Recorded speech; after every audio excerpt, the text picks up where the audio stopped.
Good afternoon, everyone. Good afternoon. Okay. So let's continue with the MCQs. Now, question number 22.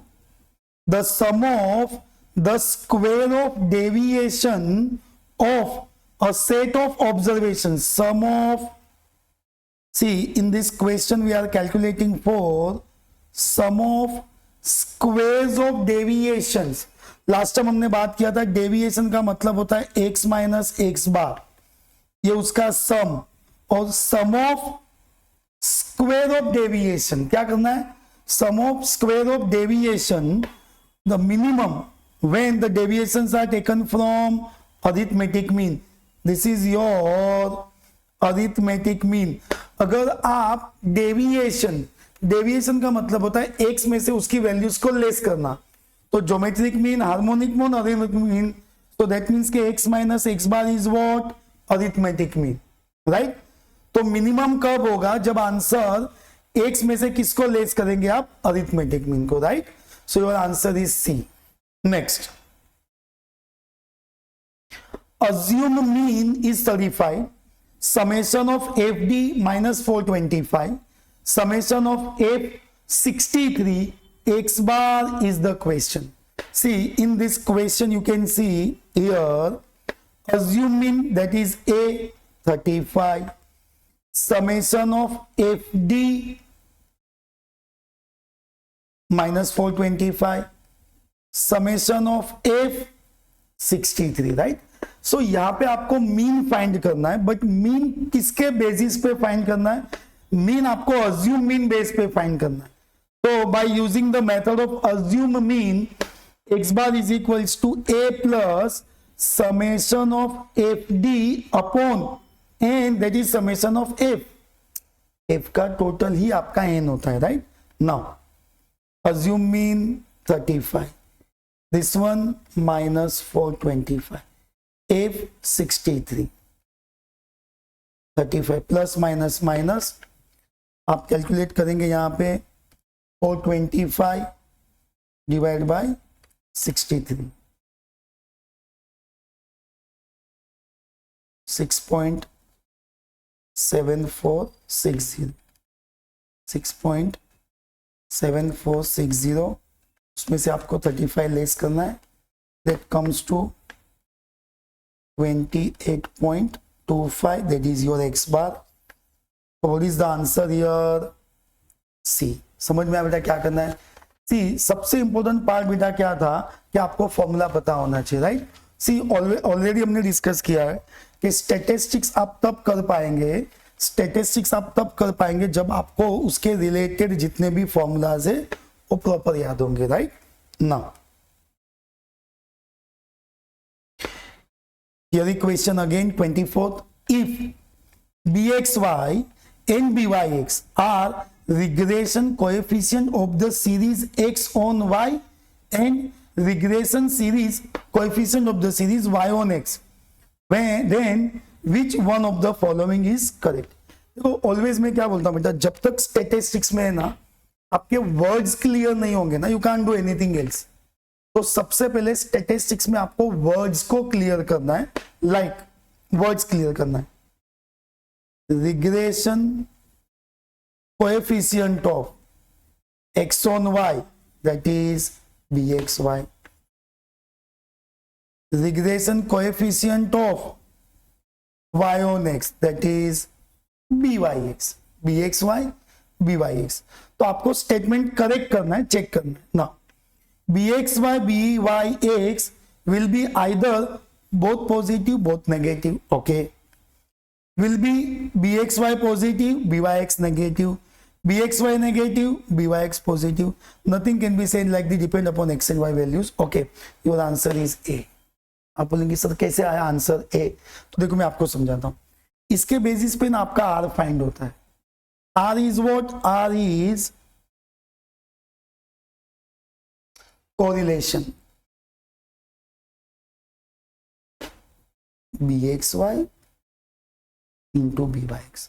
आपको एक special note लिखवाया था,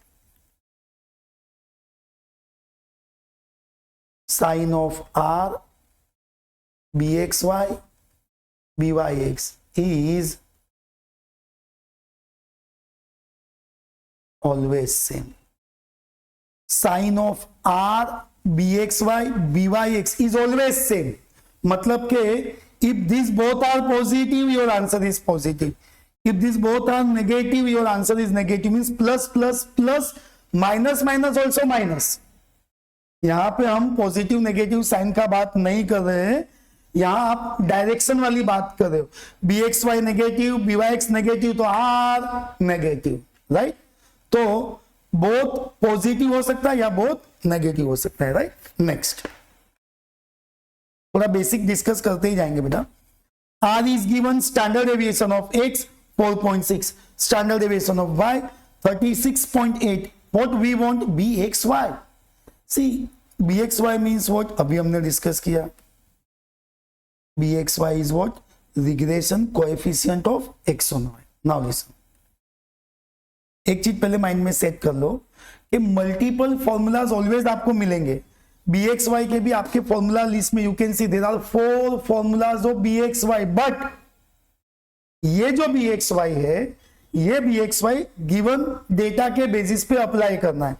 तो यहां पे मेरा जो बी एक्स वाई आएगा, R into standard deviation of X, standard deviation of Y, R 0.52, H D X 4.6, H D Y 36.8. ये मुझे काउंट करना है. 0.52 into 4.6 divide by 36.8. You get 0.065. Sir, answer yes, D. Again same thing, formula पता होना चाहिए, right? चल next. R square is 0.3, bxy is minus 1.5, byx is the required. Okay. पहले मैं आपको R की बात करूँ. What is the formula of R plus or minus in the roots of bxy into byx? Fixed. Previous question में भी हमने किया था. तो what is the formula of R plus और सॉरी प्लस और minus B X Y into. अगर मैं इसको आर स्क्वेयर कर दूं तो कुछ प्रॉब्लम नहीं होगा. सिर्फ आपको पता है कि जब आप स्क्वेयर करते हो तो स्क्वेयर करने से सिर्फ रूट का साइन कैंसिल होता है. तो R square is what, B X Y into B Y x.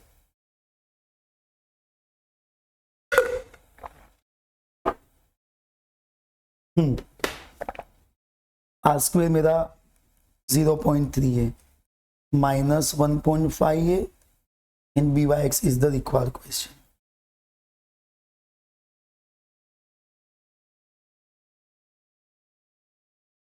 So you can see the calculation and answer is minus 0.2, right? What is your answer? Minus. Understood everyone? Okay, fine. Next, x is equals to 1.36y minus 5.2 and y is equals to 0.61x plus 1.51 are the two regression equation. Correlation coefficient between x and y. See again, correlation coefficient मतलब मुझे r लाना है. तो sir r का formula ये ना fixed है बेटा, ये रहा, ये r का फॉर्मूला आपका फिक्स्ड. देखो अभी करना है ऐसे बेटा.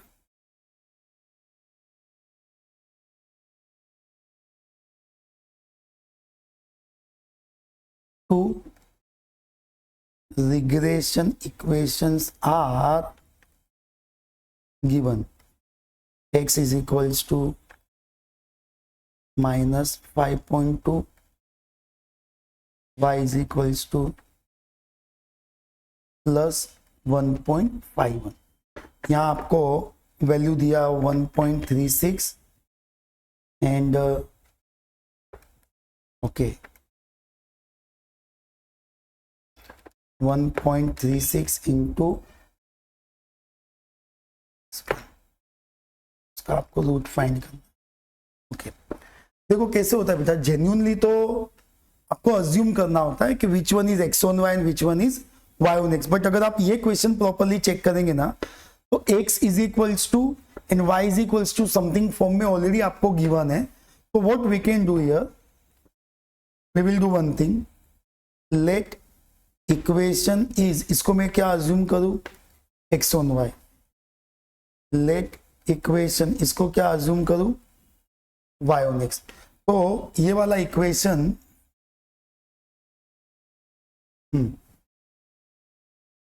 मेरे लिए x ऑन y होगा, तो bxy मुझे डायरेक्टली मिल जाएगा 1.36।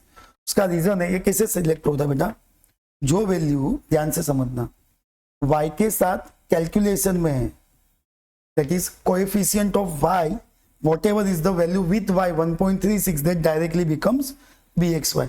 तो सेम एज यहाँ पे आपका byx भी मिल जाएगा, जो x के साथ मल्टीप्लाई में क्या है 0.6। तो ऑन दिस बेसिस आपके पास क्या आ गया, bxy आ गया, byx आ गया। अभी आपको क्या फाइंड करना है, r फॉर्मूला प्लस और माइनस bxy इंटू byx।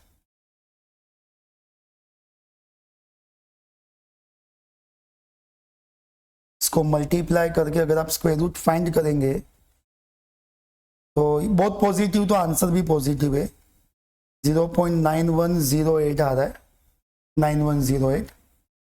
तो उसका तो नेगेटिव है नहीं, पॉजिटिव आंसर है 0. तो ये आपका सी आंसर आ जाएगा बेटा, this is your required answer, right, C 0.910। Understood everyone? Okay, now in a bivariate analysis regression equations are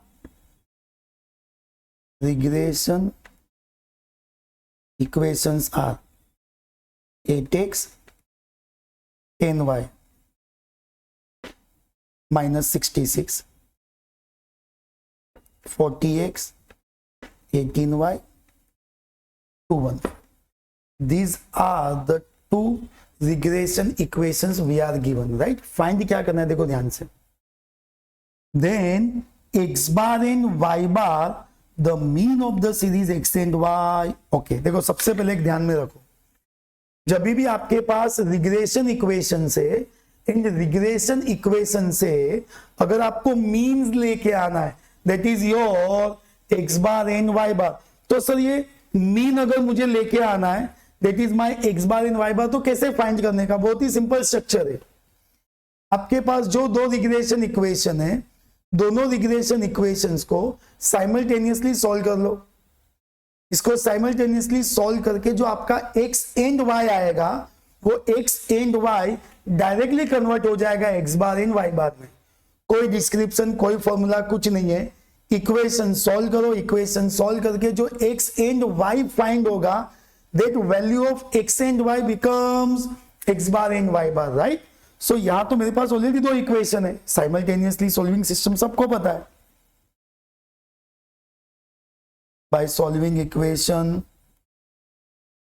1 and 2, x match या y मैच होना चाहिए, है नहीं, पाई से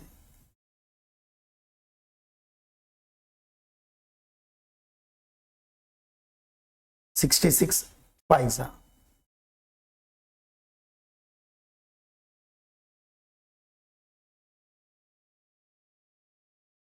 ये ऑपोजिट साइन लेना है बेटा, ये cancel, plus minus minus 32y, minus minus minus रहेगा,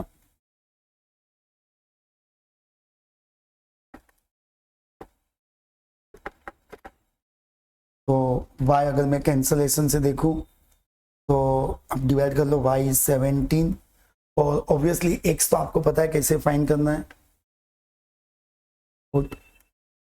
तो मैं एक्सप्लेन कर रहा हूं आपको, तो शॉर्ट सी जितना आप शॉर्ट मेथड से कर सकते हो आप कर लेना है। कोई भी इक्वेशन में पुट ऑन करो, कोई प्रॉब्लम नहीं है।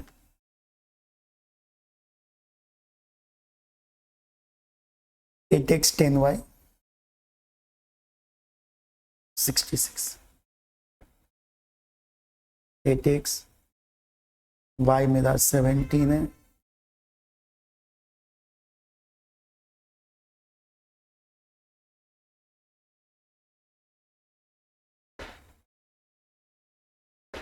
यहाँ आपको 170 माइनस 66 और उसको आप शिफ्ट कर देंगे तो 104 डिवाइड बाय 8 कर दो तो x आपका कितना आ गया बेटा 13।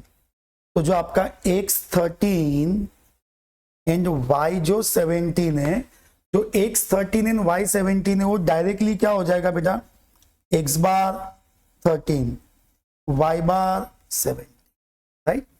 What is my x bar 13 y bar 7, right. Next, probability theory is often referred as science of uncertainty। आपका थियरी क्वेश्चन है वो आप उससे सेट कर लेंगे। Next, addition rule of mutually exclusive. Exclusive का मतलब होता है कि प्रोबेबिलिटी ले लो या नंबर ले लो, A intersection B is 0। That means के ए इंटरसेक्शन बी क्या होगा एम्प्टी सेट। जब मेरा A intersection B empty set है that is what, that is called mutually exclusive, that is called mutually exclusive, right. Now तो sir ये और means क्या होता है यूनियन।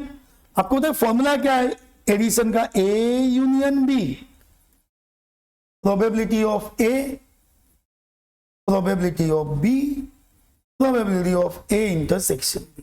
ठीक है,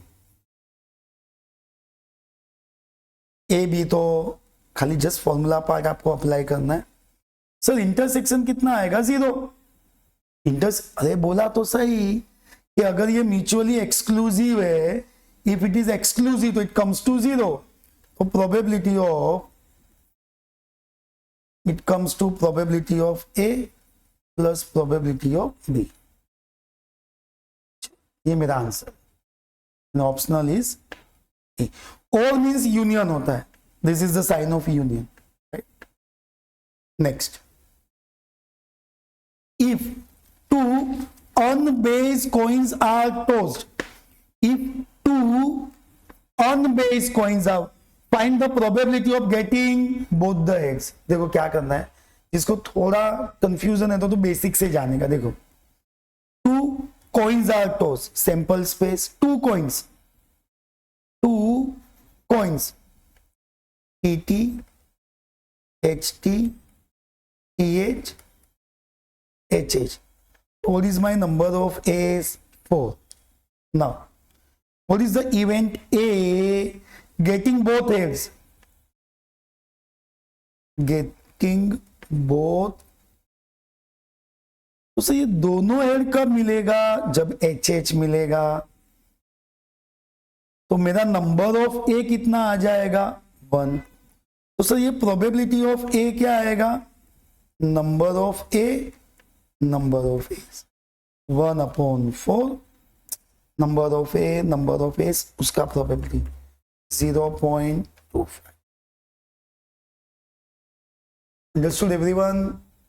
Those who are online, offline, जो भी यहाँ पे बैठे बेटा, जो ऑनलाइन अटेंड कर रहे, अंडरस्टूड। वॉइस रिकॉर्ड सब चेकिंग मैंने बंद रखा है बेटा, you just reply my personal device, right. Okay fine,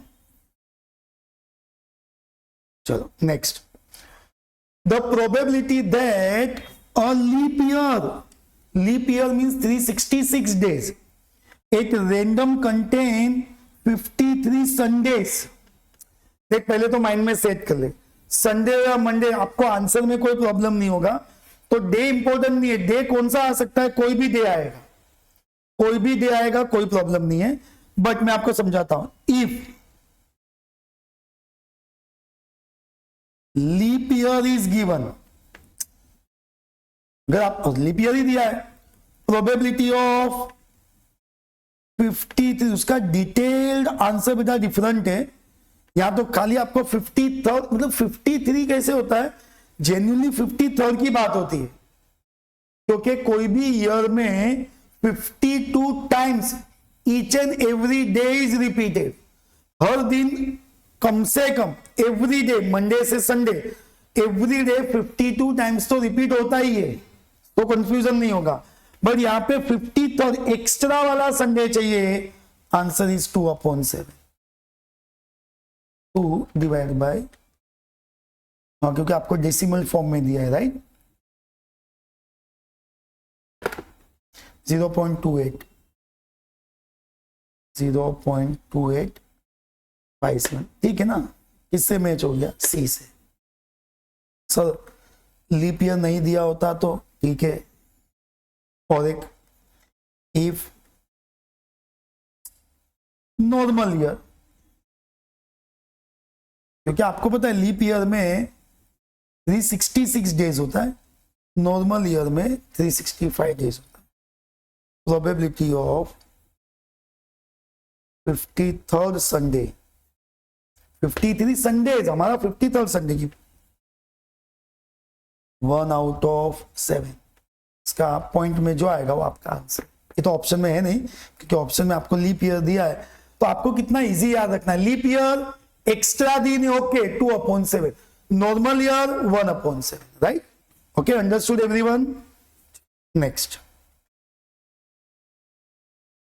probability of A 0.3, B 0.2, C 0.1, then assuming that कि A B C are independent. मैं आपको समझाऊंगा कि इंडिपेंडेंट वर्क कैसे होता है। A B C are independent, the probability of occurrence of at least one, कम से कम एक इवेंट तो आना ही चाहिए, ऑकरेंस ऑफ एटलीस्ट वन। फिर से एक बार, यहां पे एबीसी आपको इंडिविजुअली दिया हुआ है, probability of A 0.3, B 0.2, C 0.1, occurrence of at least one, कम से कम एक इवेंट तो होना चाहिए। भी यहां पे ऐसा आएगा, probability of at least one, probability of A union B union C. Sir ऐसे ही लिखना होता है क्या? हाँ, अरे एटलीस्ट का मतलब यहां पे आपको यूनियन समझ के चलना है। इसको कैसे सॉल्व करेंगे? सर ये तो मैं आपको समझाता हूं। अगर मैं 1 माइनस करता हूं, 1 माइनस, तो इसका डेस आएगा। ओके, ये तो आपको पता ना, complement 1 minus same but 1 minus dash. अभी सर ये डेस अंदर दे दूं क्या? हाँ सर, जैसे अंदर देंगे, हाँ जैसे आप अंदर देंगे तो यूनियन का हो जाएगा इंटरसेक्शन, हो गया इंटरसेक्शन। जैसे मैंने डेस अंदर दिया, यूनियन क्या हो गया? इंटरसेक्शन। और probability of A dash, probability of B dash, probability of C dash. कैसे देख, तो आप बोलेंगे सर मल्टीप्लाई कैसे कर दिया? अरे यहां पे आपको दिया है ना बेटा डिटेल में, अगर ये प्रॉपर्टी ऑफ इंडिपेंडेंट वाली है ना बेटा, इफ इवेंट्स आर इंडिपेंडेंट, ऐसा रूल है कि इवेंट्स आर इंडिपेंडेंट तो उनका इंटरसेक्शन का क्या होता है? उनका इंटरसेक्शन का मल्टीप्लाई हो जाता है, ये उसका प्रॉपर्टी। फिर इवेंट 2 हो या 3 हो, right?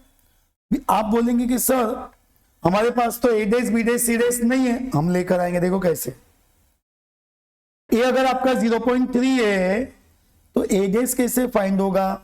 1 minus 0.3, 0.7। Sir be days same, जितना बी है उसको 1 में से लेस करो।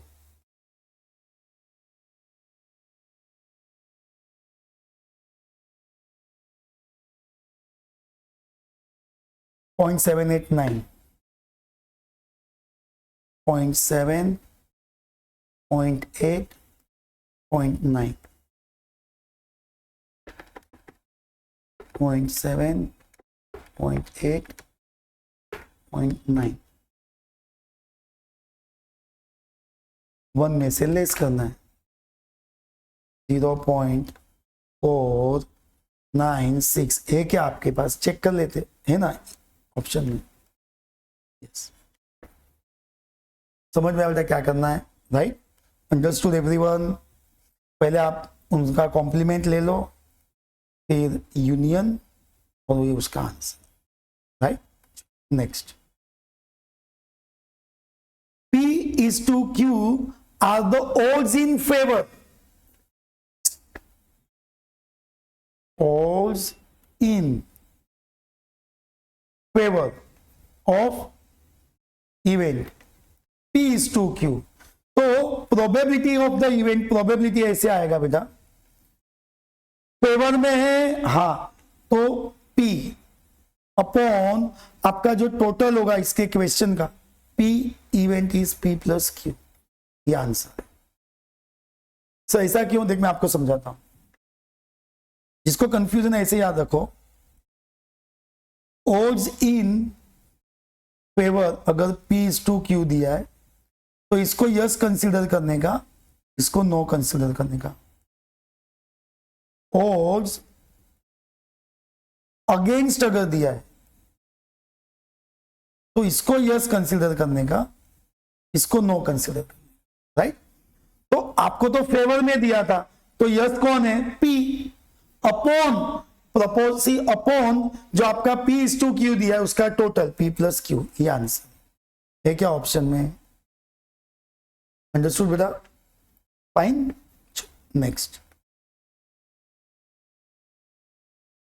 4 coins are tossed। Sir 1 coin 2 coin 3 coin तक तो समझ में आता था, H H H T T T, ये तो 4 coins है, कोई प्रॉब्लम नहीं है। इसको आप सैंपल स्पेस के फॉर्म में भी लिख सकते हो, और मैं जो आपको मेथड बताऊंगा उससे आप डायरेक्ट भी लिख लेंगे, कोई प्रॉब्लम नहीं होगा। 4 coins are tossed, okay, since 4 coins are, sample space ऐसे लाना है। सर ये 2 क्यों, 1 कॉइन का, 1 कॉइन अगर मैं टॉस करूं तो 1 कॉइन का आउटपुट कितना आएगा, ht, that is 2 raised to n, n number of times, कितने कॉइन्स थे या कितने टाइम टॉस किया, देखो याद रखना, 1 coin 3 times, 3 coins 1 time, output of sample space is same, कोई कंफ्यूजन मत करना। तो ये आपका 2 raised to 4 कितना हो गया, 16। सर ये तो डायरेक्ट आ गया, आपने वो ऐसे H H H H T H H H ऐसे लिखने का जरूरत है क्या, कहां 16 टाइम आप लिखेंगे, नहीं, डायरेक्ट लिखो। नाउ इवेंट ए क्या है, देयर आर 2 heads, गेटिंग, आपके क्वेश्चन कितने हेड्स है बेटा, 2 heads। मैं आपको इसका भी एक डायरेक्ट सॉल्यूशन देता हूं। अभी नंबर ऑफ ए कैसे लाना है, देखो 2 heads, आपके पास टोटल हेड्स कितने हो सकते हैं, अरे 4 कॉइन है ना बेटा, तो मेरे पास मैक्सिमम तो 4 हेड्स ही आ सकते, उसमें से मुझे 2, कॉम्बिनेशन हो गया, सिलेक्शन, इसका एक्सपांडन, 4 3 2 1 2 2 6। तो what is the probability of A,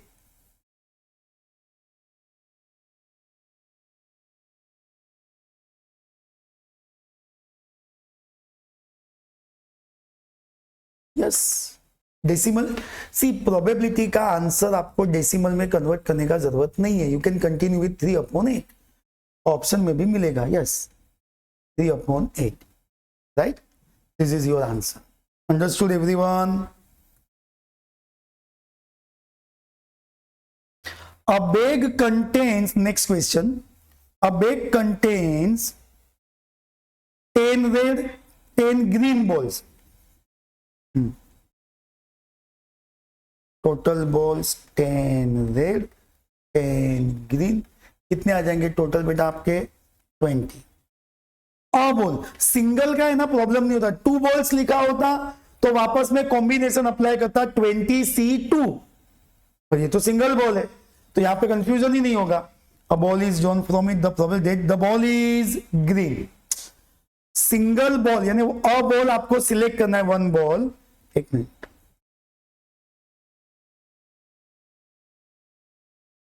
a ball is drawn, what is my number of A's, लिखना नहीं, क्योंकि 1 का है ना कोई काउंटिंग ही नहीं आएगा, तो आपका सैंपल स्पेस तो 20 ही रह गया, 2 होता तो काउंटिंग चेंज होता। And what is the event, किसका प्रोबेबिलिटी लाना है, that it will be green, okay, event A,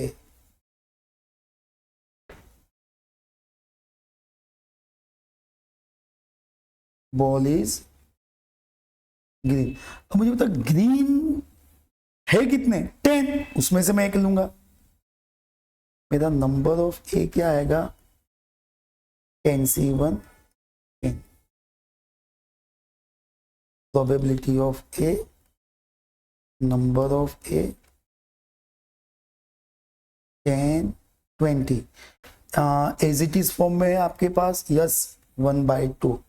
okay, तो सिलेक्ट कर लेंगे हम 1/2, राइट। अंडरस्टूड एवरीवन बेटा, समझ में आना आपको क्या चल रहा है। हाँ, प्रोबेबिलिटी का थोड़ा बेसिक भी रिवाइज कर लेना बेटा, कोई प्रॉब्लम नहीं आएगा ना। Time series, consider the following year up to 8 years है। ये आपको ऑलरेडी फर्स्ट कॉलम में आपका फिक्स्ड ईयर रहेगा। एनुअल सेल्स आपको दिया है सम अमाउंट में। 5 ईयर मूविंग एवरेज, देखो टाइम सीरीज में ना आपको पता है मूविंग एवरेज में there are 3 types of question, 3 yearly moving, 4 yearly moving, 5 yearly moving. Years 3 4 5 होंगे, बाकी कैलकुलेशन प्रोसेस बेटा सेम है। 5 year moving average against year 4, against year 4। अभी यहां पे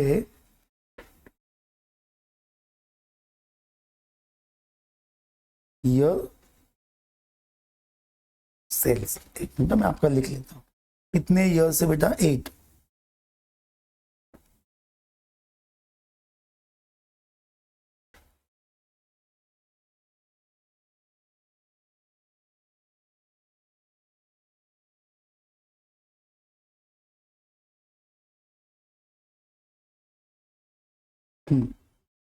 आपको क्या लेके आना है,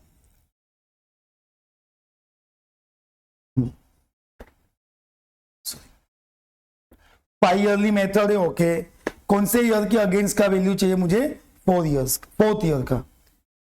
इसके सामने वाला वैल्यू मुझे लेके आना है। अब यहां पे हम लेके आएंगे 5 yearly moving total. 5 yearly moving total आपको लेके आना है। देखो कैसे फाइंड करेंगे, ध्यान से समझना। ये ईयर तो फर्स्ट 5 ईयर्स है ना, उसका जो भी सेल्स प्रोडक्शन जो भी दिया है ना, उसका टोटल फाइंड कर लो। 1 2 3 4 5, फर्स्ट 5 ईयर्स का टोटल फाइंड करो। उसमें जो सेंटर ईयर है ये वाला 3rd ईयर, उसके सामने वो टोटल आपको लिखना है। तो आपको सबसे पहले 3.6, 4.3, 4.3, 3.4, 4.4, यहां पे आपका टोटल आ गया 20। ये कितने इयर्स का टोटल है, फर्स्ट 5 इयर्स। तो इधर ही क्यों 20 लिखा, क्योंकि आपका 5 इयर्स में सेंटर ईयर आपका 3rd आ रहा है, तो वहां पे हमने लिख दिया।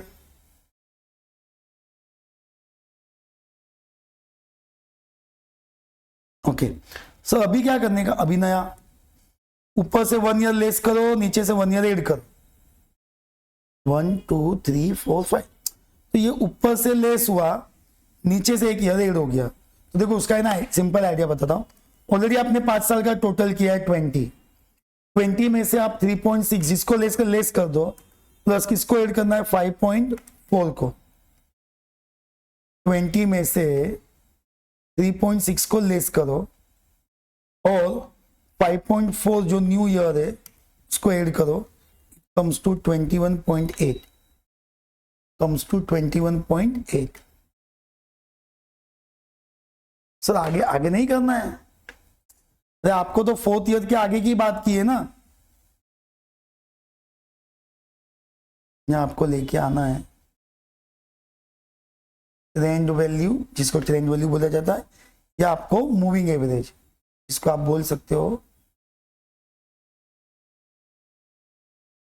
Moving average. 20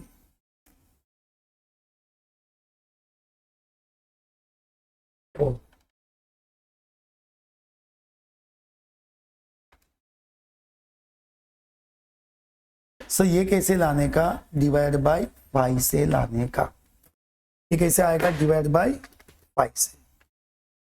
तो सर ये आंसर है क्या? हाँ, सम कंप्लीट नहीं हुआ है तो मुझे कंप्लीट करने का पर्पस भी नहीं है ना। क्यों? क्योंकि मुझे सिर्फ 4 ईयर सी यहाँ पे क्वेश्चन दिया तो बेटा इतना आपको कि against year 4 4.36, what is the answer? 4.36। Understood बेटा? ओके,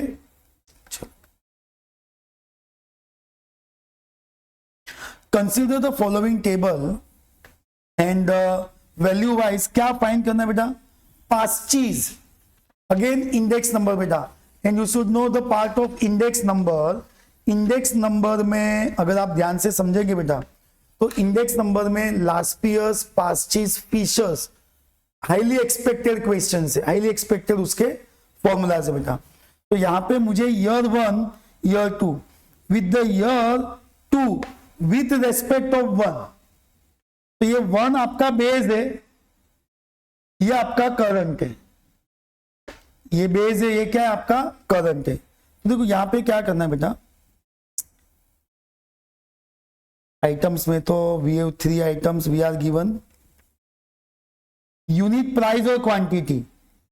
बेस है P0, क्वांटिटी Q0, करंट है P1 Q1। ये उसके नोटेशन से बेटा, base year price P0, base year quantity Q0, current year price P1, current year quantity Q1। Okay, 1 3 5 16 15 18 3 8 10 15 20 20। अरे मुझे लाना क्या है?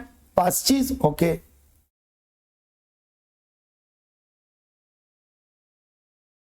पांच चीज, प्राइस, इंडेक्स नंबर। सब पांच चीज का फॉर्मूला 1 1 0 1 इंटू 100 ना आपके ऑप्शनल में होगा, आपके ऑप्शन से मैच हो रहा है तो इंटू 100 करना, otherwise you can keep directly. तो कौन सा कॉलम लाना होगा? P1 Q1 का कॉलम, P0 के साथ Q1 का।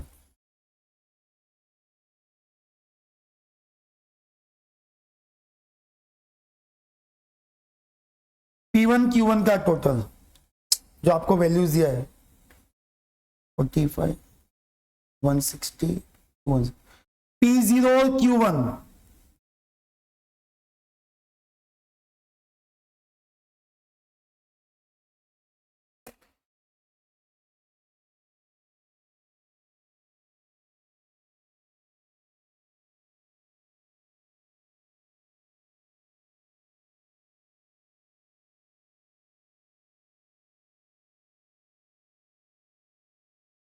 तो P1 Q1 कितना आ गया? 415 डिवाइड बाय 180, 415 डिवाइड बाय 180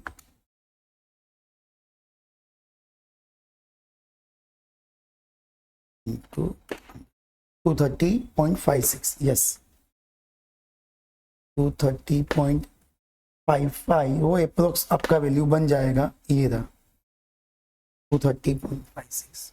समझ में आया क्या करना है बेटा?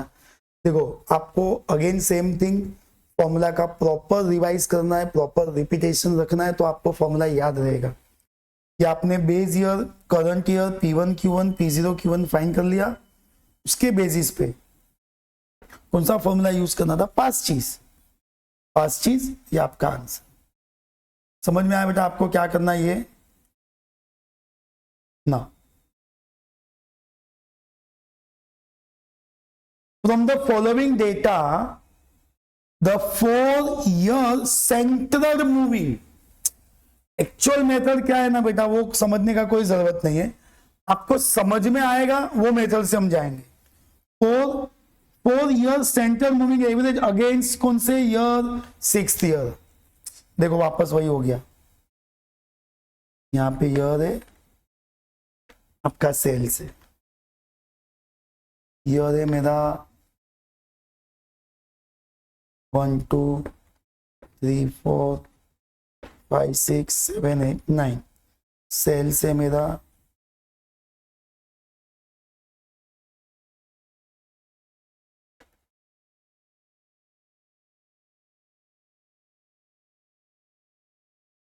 चलो अभी मुझे 6 के सामने आना है, ध्यान से, ये ईयर है, ये सेल्स है। कौन से ईयर की बात की है? 4 इयर्स की, थोड़ा डिफरेंट होगा ये, 4 इयर्स की, 4 ईयरली मूविंग। तो प्रॉब्लम क्या होता है बेटा, 4 इयर्स की जब आप बात करते हो ना, तो ये 4 इयर्स का आप टोटल तो कर लेते हो, जैसे अभी हम कर भी लेंगे यहाँ पे 36, 43, 43, 30। बट सर इसके सामने लिखने का किसके सामने? 4 इयर्स में आपके पास सेंटर ईयर नहीं होता है, तो उसके लिए आपका जो 4 इयर्स है उसका ये जो सेंटर बनेगा उसके सामने हम लिखेंगे 156। ये कोई ईयर के सामने नहीं है बेटा, it is the in between part of second and third year, 156।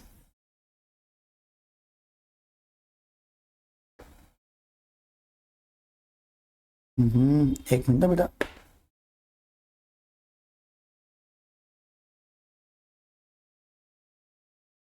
जो अभी नेक्स्ट के लिए, नेक्स्ट में ये 4 आएंगे, तो ऊपर से 156 में से आपका 36 लेस होगा, तो नया ईयर कौन सा आया आपका? 44। तो ये इनके इन बिटवीन आएगा 164। अभी नेक्स्ट 4 के लिए आना है आपको, 164 में से 43 लेस करना है और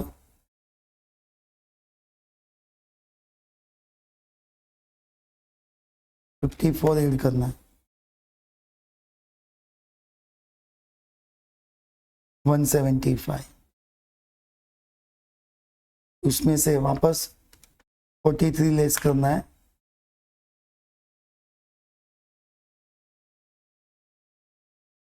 34 ऐड करना है। ये कोई ईयर के सामने नहीं है, सेंटर ईयर के सामने आएगा।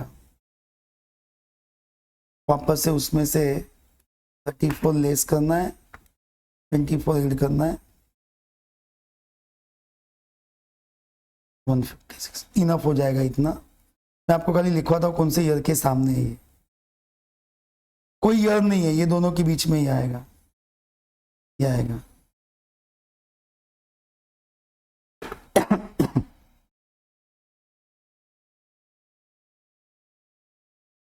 देखिए अभी प्रॉब्लम ये हुआ कि आपका जो ये काउंटिंग आया ना, कोई ईयर है ही नहीं सामने, कोई भी ईयर के सामने नहीं है।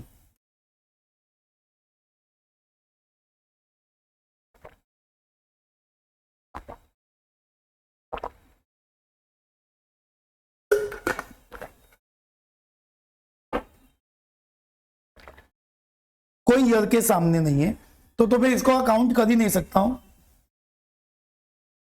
इसके लिए इसका लेके आना होगा आपको सेंटर टोटल, फर्स्ट और लास्ट 2 इयर्स भी इसके कैंसिल हो जाएंगे। सेंटर में ये करना है, ये दोनों को ऐड करना है, 156 प्लस 164। अभी ये आएगा थर्ड ईयर के सामने 320, 164 प्लस 175 339, 175 प्लस 166 341, 166 प्लस 156।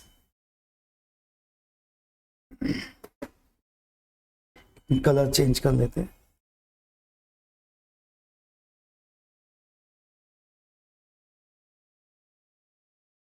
ये दोनों के बीच में, मतलब ये थर्ड ईयर का आया, ये फोर्थ ईयर का, ये फिफ्थ का, ये आपके सिक्स्थ का जो रिक्वायरमेंट है। अब जैसे ही ड्रॉ करेंगे ना टेबल, आपको इजीली समझ में आ जाएगा। और मैक्सिमम स्टूडेंट्स को डिवाइड करने में मिस कर देते हैं। जब आपको एवरेज लाना होता है, अब डिवाइड बाय 8 करना, अब उनसे आपने तो बोला था 4 ईयरली है। हाँ, अरे आप ध्यान से समझो, अगेन अगेन सेम थिंग, ये 4 इयर्स का टोटल है, ये भी 4 इयर्स का टोटल है, तो ये जो टोटल हुआ वो ऑटोमेट होके 8 इयर्स का हो गया। तो जब मैं उसका एवरेज लेके आऊंगा, एवरेज, तो इसका एवरेज आ गया 40.25 अगेंस्ट ईयर 6 ईयर के सामने एवरेज कितना आ गया बेटा 40.25, एंड ये मेरा answer, right. Next one is also similar. Now Which one of the following are synonymous words? Similar words कौन से? Status, statistic, statista, आपके statistics का चैप्टर नंबर 1 जिसमें total theory part of question है, उसमें से एक क्वेश्चन आया, यहाँ पे ऑप्शनल आंसर ए आएगा, क्योंकि स्टेट ऐसा कुछ है नहीं, स्टेटस ये तीनों वर्ड रॉन्ग है, ऐसा कुछ है ही नहीं, राइट। तो ये आपका आंसर आएगा ना। Same theory, find the odd man out, regression, kurtosis, central tendency, तो ऑड मैन में जाएगा sampling. Next, the range of the following, see यहां पे आपको क्या फाइंड करना है, तो सर यहां पे मुझे जो फाइंड करना है ना, आप बोलेंगे सर रेंज लाना है, तो आप बोलेंगे सर ये रेंज फाइंड कैसे होता है। रेंज फाइंड होता है लार्जेस्ट माइनस स्मॉलेस्ट से, विच वैल्यू लार्जेस्ट, तो आप देखो ना लार्जेस्ट कौन है 17, ओके, स्मॉलेस्ट कौन है 2, तो आपका रेंज कितना आ गया 15, right. Largest minus smallest, 17 minus 2 is the 15, okay fine. Next, find क्या करना आपको, मीडियन। अब आप बोलेंगे ये मीडियन कैसे फाइंड होगा, देखो मैं आपको समझाता हूं कैसे। Central tendency, dispersion most important topics है, मेथड्स को थोड़ा ओरली समझो। अगर मुझे मीडियन लाना है ना, तो मुझे डेटा इनटू असेंडिंग ऑर्डर लाना है, तो डेटा किस में आएगा असेंडिंग में। सर ये असेंडिंग अरेंज कर लेंगे यहां पे आप 12, 17, 18, 21, 22, 26।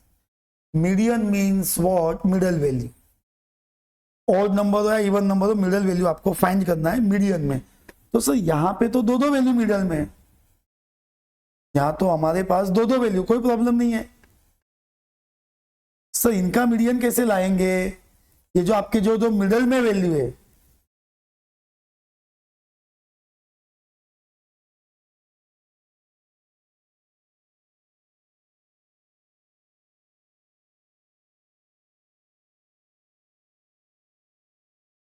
डी ए के ऑप्शन, यस।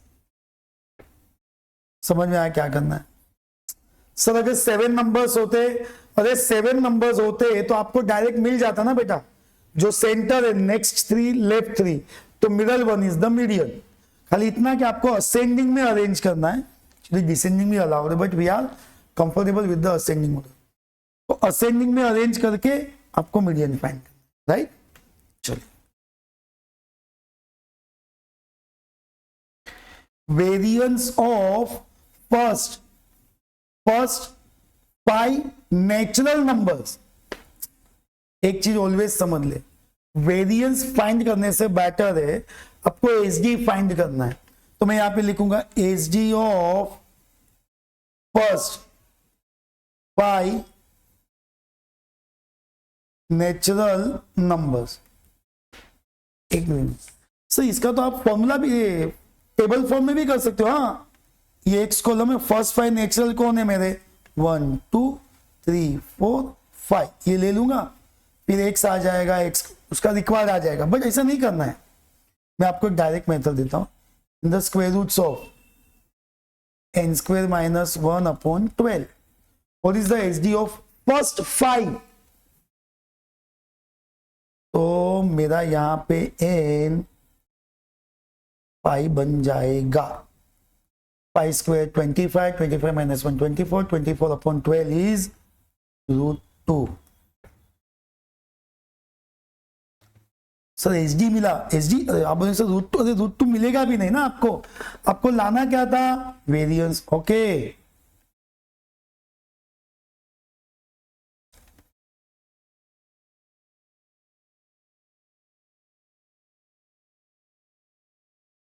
सर ये वेरिएंस कैसे आता है, एच डी स्क्वेयर से. एच डी कैसे आएगा, √2 square. √2 square is 2 is the answer. समझो कि आपको एच डी पूछा होता तो √2. अब वेरिएंस आ गया तो वेरिएंस फाइंड कैसे आता है, तो वेरिएंस को काउंट करने का प्रोसेस है, variance is the H D square. तो सर एच डी कौन, रूट ऑफ वेरिएंस. यहां पे आपका आंसर क्या आ जाएगा बेटा. Next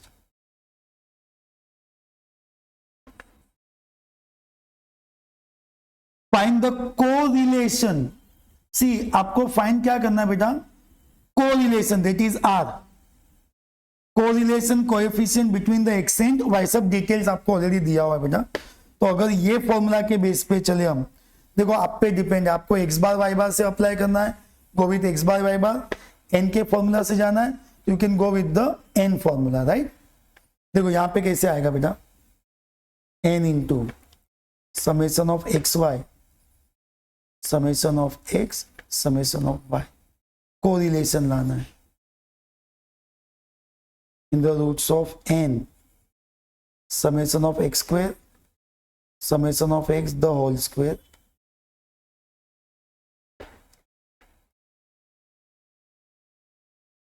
summation of y the whole square. n मेरा 5 है, xy 107, x 15, y 30, x square 35x 15 square, N आपका 5 है. ये समेशन ऑफ वाई स्क्वेयर दिया है ना बेटा, 55 और 210. वाई का टोटल कितना होता है, स्क्वेयर.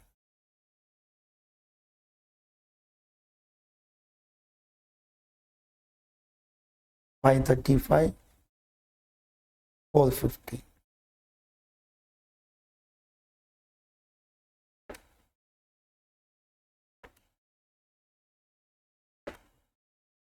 यहाँ पे एक 50 आ गया,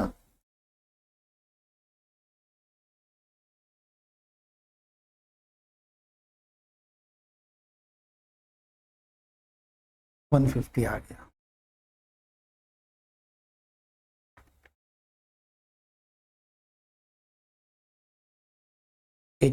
ये दोनों को मल्टीप्लाई कर लो, 50 इंटू 150, उसका जो भी वैल्यू आएगा उसका रूट ले लो.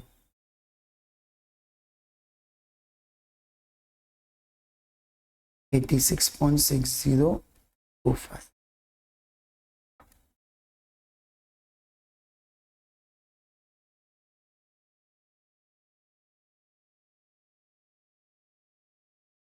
आर कितना आ गया आपका, 9814. देखा, समझ ले पहले एक बार वापस. डिटेल सब दिया हुआ है आपको क्या फाइंड करना था एज पर द क्वेश्चन. आपने रीड किया क्वेश्चन वाइज कि आपको कोरिलेशन लाना है, ठीक है. कोरिलेशन मतलब आर, ये उसका फॉर्मूला, वैल्यू सब्सटीट्यूट किया एंड 0.9814. ये क्या ऑप्शन में 0.98, yes A. Next one, from the following data in the Karl-Pearson's coefficient. Karl-Pearson's coefficient of, उसका मतलब भी आर होता है, आर. सर इसका आर कैसे लाएंगे, अरे टेबल बनाना होगा आपको. एक्स कॉलम वाई कॉलम है आपके पास, हाँ चलो उसका डेटा 6 8 10 7 10 7. 12 10 8 12 8 10, इसका एक्स वाई ले लो, एक्स स्क्वायर ले लो, वाई स्क्वायर ले लो। सो तो देखो जितना आप प्रैक्टिस करेंगे उतना आपका स्पीड बढ़ेगा। ये सबके टोटल के बाद कौन सा फॉर्मूला, आर का। सर एन कैसे मिलेगा, काउंट कर ले, 1 2 3 4 5 6, एन इज इक्वल्स टू 6, बाकी सबका टोटल। फॉर्मूला अभी यूज किया, N summation of X Y,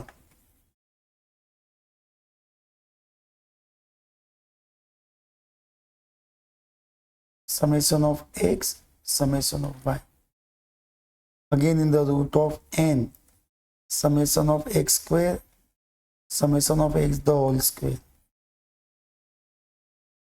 n y square, summation of y the whole square।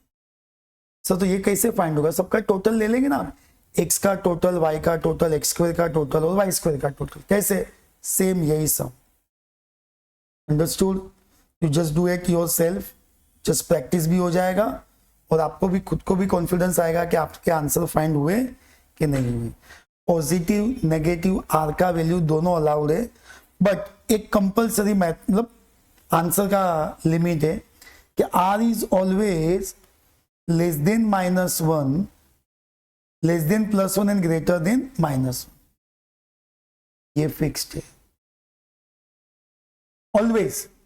सो मतलब मेरा जो आर आएगा ना, आर वो 0 पॉइंट समथिंग ही आएगा, that is in between of +1 and -1, right, that is the value of r. Again theory question, measures of स्क्रीनेज is the analysis of data. वो आपके मॉड्यूल वाइज आपको थियरी क्वेश्चंस मैनेज करने, right, so don't worry. So this is the part of your required MCQs. Again, a small instruction to every student. First, आपके module के जितने भी topics के आपने प्रैक्टिस किए उसका एक बार फिर से प्रॉपर रिवीजन कर लो, मॉड्यूल के MCQs, आपके इंस्टीट्यूट के नोट्स का। सेकेंड थिंग, आपके पास ये जो पेपर है ये तो प्रैक्टिस पेपर है, ऑलरेडी अगर आपने इंस्टीट्यूट के वेबसाइट से डाउनलोड किया होगा तो उस पर MTP आप हमारे नंबर्स पे कांटेक्ट करना, we will forward you that mock test paper, practice paper. And थोड़े बहुत टॉपिक्स को आप सोल्ड एग्जांपल्स के साथ भी प्रैक्टिस कर सकते हो। तो मतलब 2 स्टेप कंपलसरी में आएंगे। सबसे पहले आपके जितने भी चैप्टर्स है उसके मॉड्यूल यानी इंस्टीट्यूट के नोट्स के question, then mock test paper, right? After that, if you have any confusion, any doubt, you can contact entire team of Vision Academy anytime, right? Till your exam date, we are always ready to help you, right? So, all the best. See you in the inter, right? All the best.